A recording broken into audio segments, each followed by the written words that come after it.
Olá, seja bem-vindo ao panorama desta semana. A partir de agora, acompanhe o que preparamos para você. Igreja Metodista completa 95 anos em Caratinga. MAC doa camisas autografadas para entidades assistenciais. Outono, curiosidades e dicas para a estação das mudanças. Fique ligado, o panorama está só começando.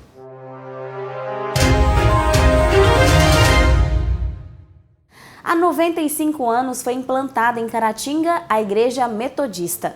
Nossa reportagem aproveita o ensejo para destacar as principais obras, o propósito e os ministérios desse importante templo religioso existente na nossa cidade.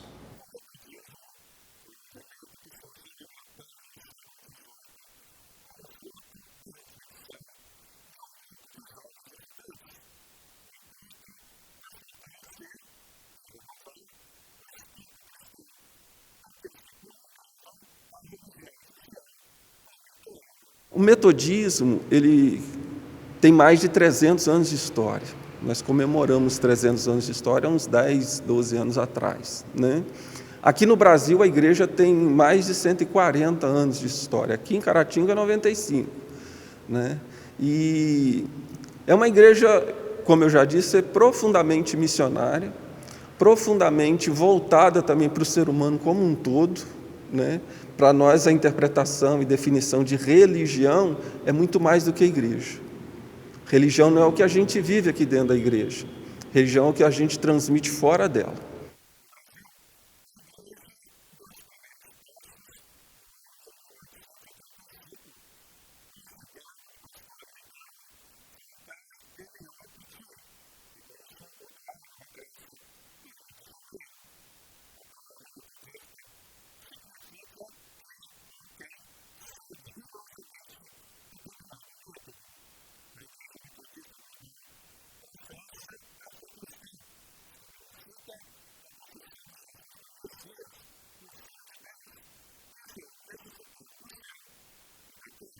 Oh Deus, muito obrigado, porque o Senhor é o Deus perdoador. O Senhor é o único que pode perdoar pecados, ó Pai. A nossa experiência espiritual, ela precisa ter mais profundidade.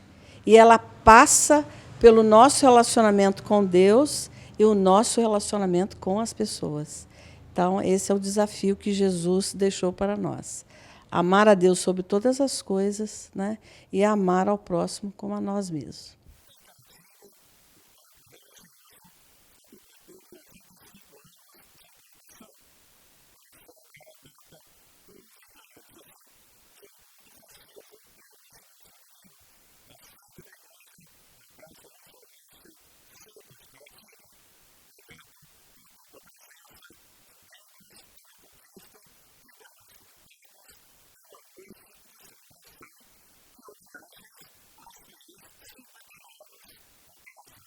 E vamos continuar louvando e se alegrando na presença do Senhor. Eu agradeço muito pelo privilégio de estar sendo homenageado e isso aí me trouxe uma emoção muito grande, né?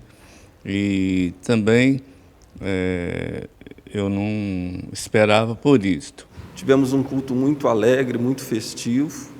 E nós também tivemos a oportunidade de homenagearmos aquele membro que está nesta igreja há 50 anos. São pessoas que viram muita coisa, acho que muita história de Caratinga, muita mudança, até mudança na igreja, porque a igreja não era esse templo que é hoje. Era uma igrejinha pequenininha e que foi crescendo ao longo do trabalho desses irmãos e de outros também que estão aqui na igreja, que participaram também. Nós tivemos um momento de muita alegria no culto, porque podemos homenagear e agradecer também aqueles membros que passaram pela igreja, hoje não estão mais, mas nós reconhecemos que tanto os que estão quanto os que passaram pela igreja contribuíram muito para nós chegarmos onde nós estamos hoje, né?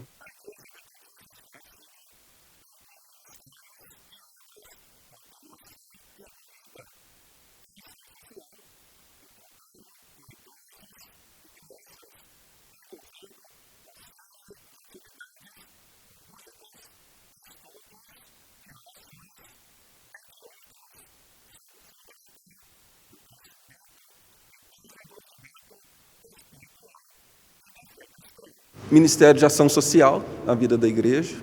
Deus nos deu a oportunidade de acolhermos algumas famílias, né, de fora também, aqui no Brasil, acho que da Venezuela. Falar da igreja em si, do reino de Deus, mas principalmente capacitar todas essas pessoas, a criança, o juvenil, o jovem, o adulto, o idoso, para viver na sociedade. O lema da Igreja Metodista é uma igreja missionária a serviço do povo.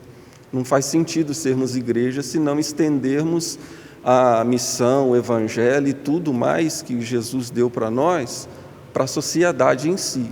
O MAC, Movimento Amigos de Caratinga, promove diversas ações beneficentes em parceria com entidades assistenciais da região. Esta semana foram doadas 6 camisas do Flamengo autografadas para auxiliar nos projetos de arrecadação de renda das instituições.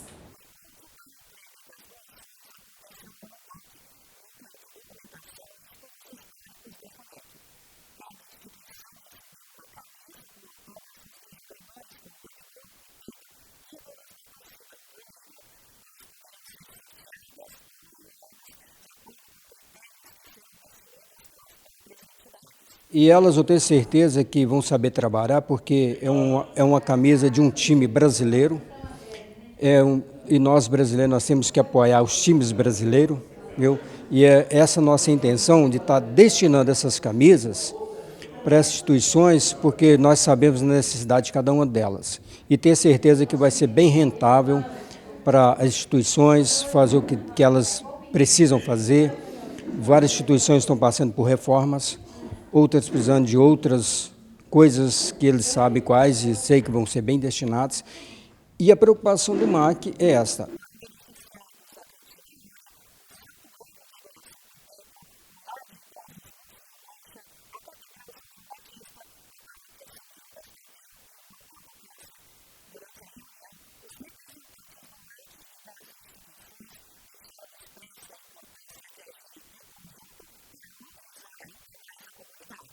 Tudo que vem é bem-vindo. E o lar está em obra.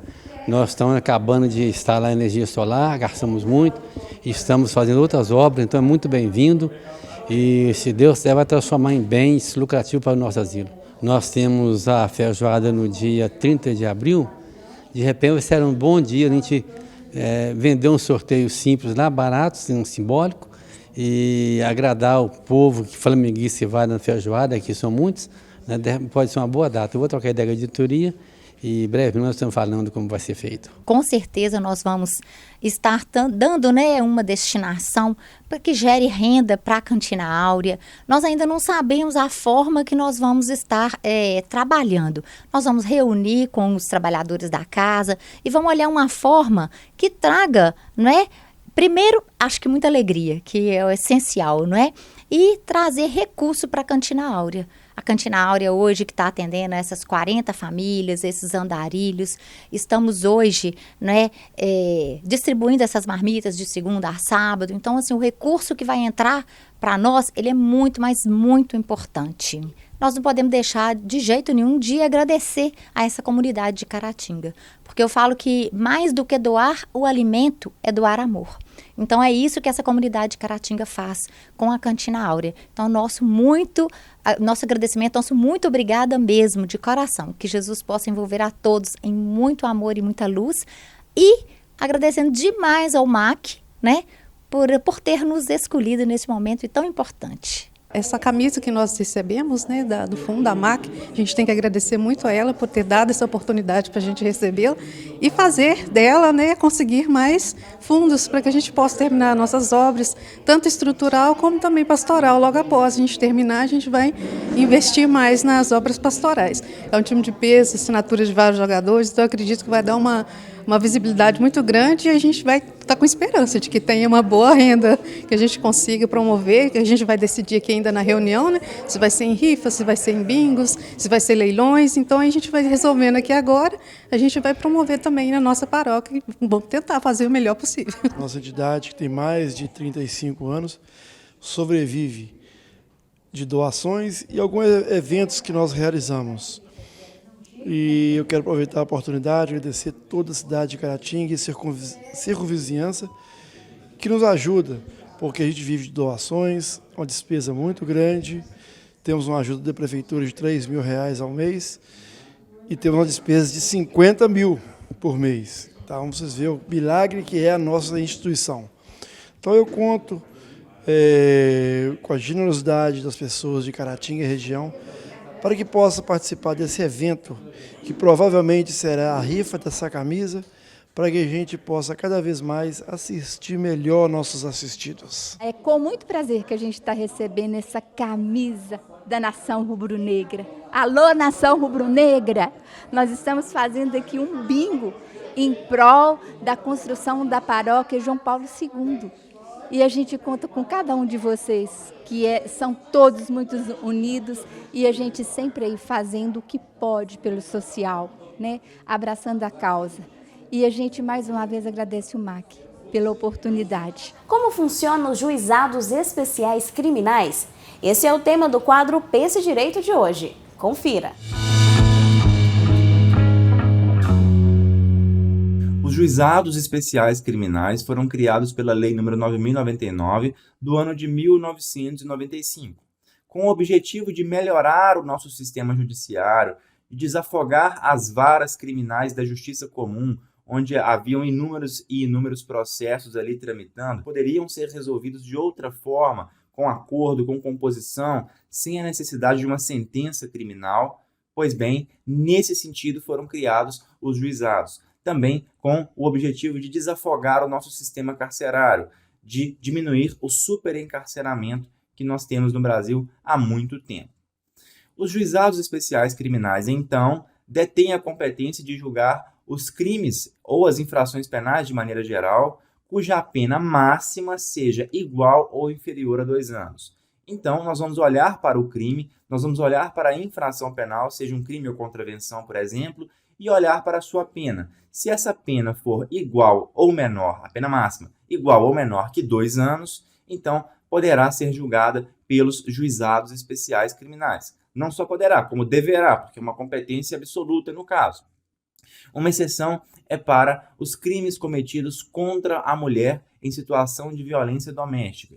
Esses crimes e essas contravenções cometidas contra a mulher em situação de violência doméstica não vão para o juizado especial criminal. Independentemente da sua pena, mesmo que seja uma pena pequenininha, esses crimes não irão para o juizado especial criminal por expressa disposição da Lei Maria da Penha, que excluiu a aplicação da Lei dos Juizados Especiais Criminais para esses casos. Então, esses crimes irão para as varas criminais comuns ou onde existem as varas especializadas de violência doméstica.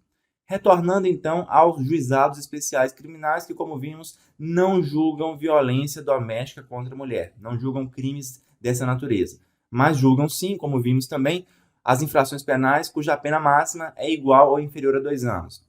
Os tais juizados têm alguns institutos que lhes são próprios, que são criados com o objetivo de realmente fomentar o acordo, fomentar que as partes resolvam os problemas entre si, sem a necessidade de audiência, de instrução para ouvir testemunhas, sem a necessidade de uma sentença que venha condenar alguém. E quais são esses institutos? Nós temos a composição civil, na qual tanto a vítima como o autor do fato vão sentar, vão conversar, podem ajustar ali uma indenização, um valor a ser pago, e, sendo ajustado esse valor, o processo acaba, o valor deve ser pago, mas aquele processo criminal termina, não prosseguirá. É uma forma de compensar a vítima sem necessidade de seguir com um processo criminal contra o autor do fato. E nem por isso ele ficará, digamos assim, impune, porque ele terá que arcar com a indenização. Outro instituto aí é o da transação penal. Digamos que a vítima e o autor do fato não entrem em um acordo. Agora surge para o Ministério Público, o promotor ou a promotora de justiça, a chance, e o dever, preenchidos os requisitos, claro, de oferecer a transação penal, que é um benefício que pode consistir também no pagamento de um valor ou mesmo na prestação de serviço à comunidade, que, se aceito, ele também, se prestado, se cumprido e aceito, claro, ele ensejará a extinção da punibilidade daquela pessoa. Mas agora esse valor, se for pago, ele não vai para a vítima, porque a vítima já não quis a composição civil. Esse valor vai para uma conta judicial do Estado e depois será revertido aí em prol de instituições carentes que prestem serviço social também. Tá bom? Essa é a transação penal, é um acordo feito entre o Ministério Público e o autor do fato. Não é entre a vítima mais. A vítima faz o acordo da composição civil. Então, primeiro tem a composição civil, depois a transação penal, ou ainda existe um terceiro tipo de acordo que pode ser feito nos juizados especiais criminais, que é a chamada suspensão condicional do processo. É um terceiro tipo de acordo que pode ser feito, que, preenchidos os requisitos também, é um acordo que é proposto pelo Ministério Público. Se for o caso, a pessoa aceita, cumpre e também resolve a sua situação, tá bom?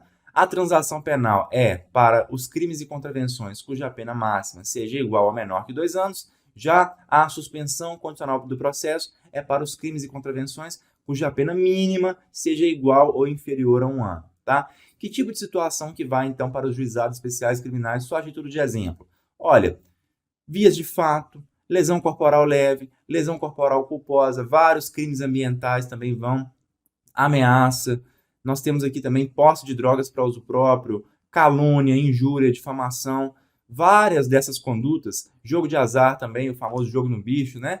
Várias dessas condutas aí, dessas infrações penais, vão para os juizados especiais criminais, claro, desde que, como eu disse no começo, não envolvam violência doméstica contra a mulher, porque aí é o caso de vara criminal comum mesmo. Pois bem, essas são algumas considerações sobre as peculiaridades dos juizados especiais criminais. Agora é hora do quadro Saúde Mental com o professor e psicólogo Caio Gomes. Olá, pessoal. Hoje, continuando sobre o nosso assunto sobre diabetes tipo 1 e diabetes tipo 2, hoje eu gostaria de falar sobre uma pergunta também muito frequente. Qual é o maior desafio, Caio, que você, ao longo dos 15 anos, você sente em relação ao diabetes? Né? Quais são as maiores dificuldades?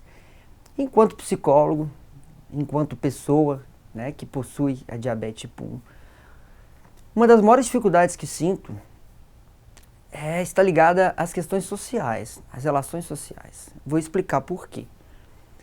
A diabetes tipo 1 ela exige um padrão de disciplina muito grande. Então, vamos pensar que ao longo do tempo, ao longo dos anos, nós criamos hábitos. Né? No meu caso, 15 anos. Então, eu já tenho um hábito de vida. Gosto muito das minhas rotinas, porque é importante a gente ter esse cuidado para o tratamento da diabetes tipo 1. Né? Uma vida regrada, uma vida com disciplina. Nós passamos a gerir aquilo que nós comemos, nós passamos a ter uma responsabilidade maior sobre nossos exercícios físicos. E em certos momentos, por exemplo, quando eu viajo, em alguns momentos que eu estou com outras pessoas dividindo o mesmo espaço, essas rotinas muitas vezes elas saem do lugar. Né? Então, sim, uma das maiores dificuldades que eu sinto pro cuidado em diabetes é em relação às questões sociais, né? A quebrar as minhas rotinas, a conseguir me reorganizar a partir de um convívio com outras pessoas, que é muito importante. A disciplina, ao mesmo tempo que ela é fundamental, ela pode nos causar também certos desconfortos quando nós não conseguimos segui-la. Né? Então, uma dica que eu deixo, né, algo que eu tento fazer para mim, não necessariamente vai funcionar para todas as pessoas, mas é sempre dialogar, sempre tentar adaptar o máximo possível as minhas rotinas à rotina das outras pessoas. Então, nas minhas viagens, nos momentos que eu estou na praia, que eu estou com a minha família, quando eu estou a trabalho, eu sempre procuro levar, de certa forma, quando possível, os alimentos que eu já tenho costume de me alimentar. Eu sempre procuro manter o meu exercício físico onde quer que eu esteja. Né? Por mais que eu esteja de férias, por mais que eu esteja passeando, o mínimo possível da minha rotina eu tento adaptar. E é muito importante que a gente tenha sempre esse diálogo com as pessoas, para que isso não se torne um problema, mas que isso se torne, de certa forma, o nosso modo de vida. Né? E que muitas vezes acaba influenciando outras pessoas para uma qualidade de vida muito melhor. Começando após o verão e antecedendo o inverno, o outono é considerado uma estação de transição, que se inicia entre os dias 20 e 21 de março no hemisfério sul. Essa estação traz várias curiosidades. Por isso, o Panorama reuniu alguns especialistas de diversas áreas para falar sobre o assunto e dar algumas dicas. Veja!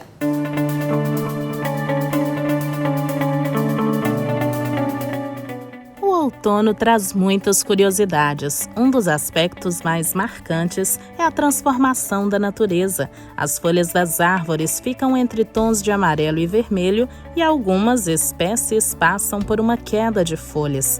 Isso acontece porque as folhas não resistem às temperaturas mais baixas. Por ser uma estação de transição, o outono possui mais de uma temperatura. Um clima mais quente, geralmente os primeiros dias, um clima mais ameno e um clima mais frio, geralmente os últimos dias. Essa é a estação das mudanças e do amadurecimento. O outono é uma estação caracterizada pela redução brusca das chuvas pelo país, que gera diversas consequências como ar seco, diminuição da água disponível no solo, aumento da poluição e o aumento no número de focos de incêndio.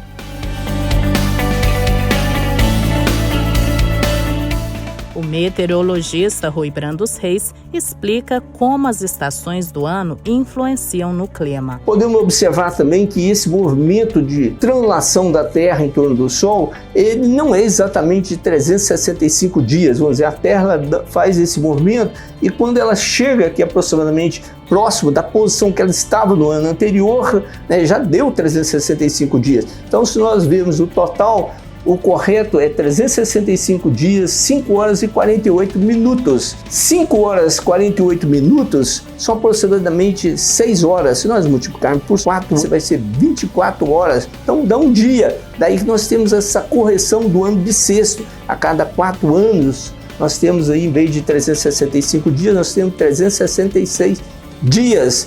Então o clima aqui de Minas Gerais, nós podemos definir que ele é influenciado pelas frentes frias que chegam do sul do Brasil e também devido à queda da radiação solar pelas estações do ano. Então, em determinada época nós temos uma grande quantidade de radiação, durante os meses de outono e inverno, uma baixa quantidade de radiação. Então, é comum as temperaturas caírem aqui no hemisfério sul, em Minas Gerais, durante o outono e também durante o inverno.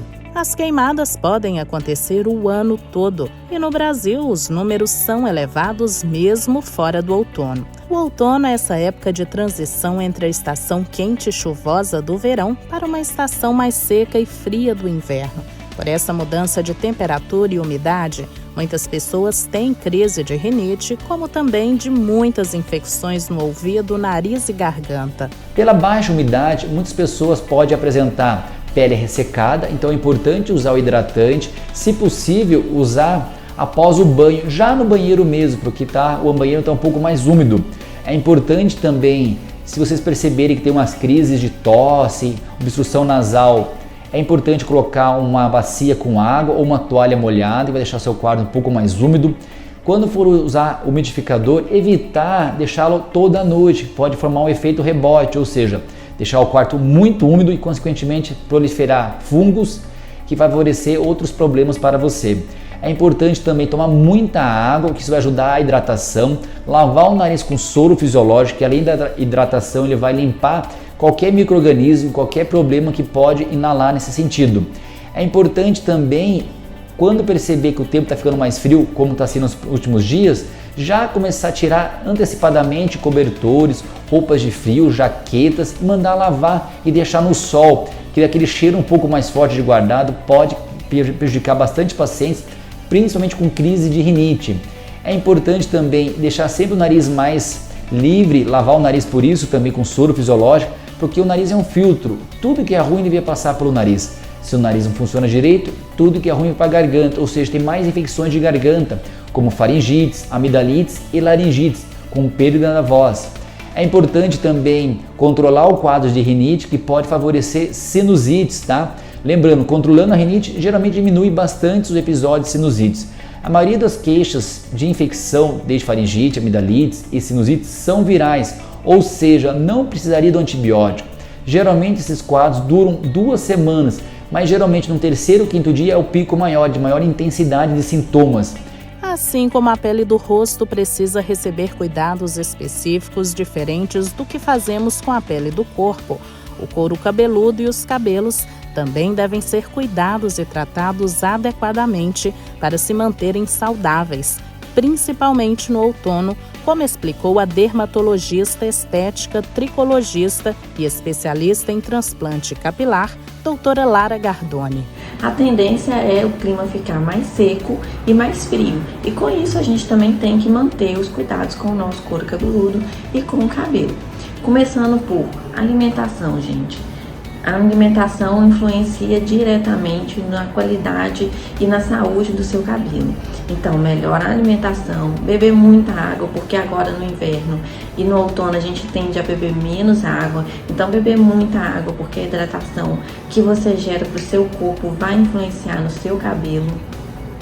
Tomar cuidado com a água quente do chuveiro quando for lavar os cabelos. Tenta colocar a água mais morna para fria, mesmo que a gente coloque o chuveiro na temperatura muito quente agora no inverno. Na hora de lavar os cabelos, coloca ele menos quente. Lava bem seu couro cabeludo com um shampoo de limpeza profunda. Depois de lavar os cabelos, usa o seu protetor térmico se for usar o secador. Não durma de cabelo molhado, com o couro cabeludo molhado, porque isso acumula fungo.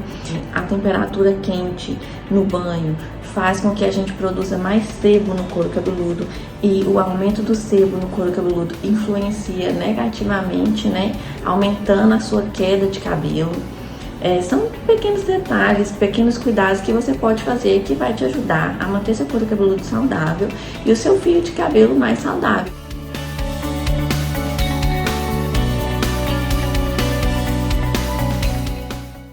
E o Panorama de hoje vai ficando por aqui. Acesse as nossas redes sociais. Obrigada pela sua audiência. Espero você na nossa próxima edição. Até lá!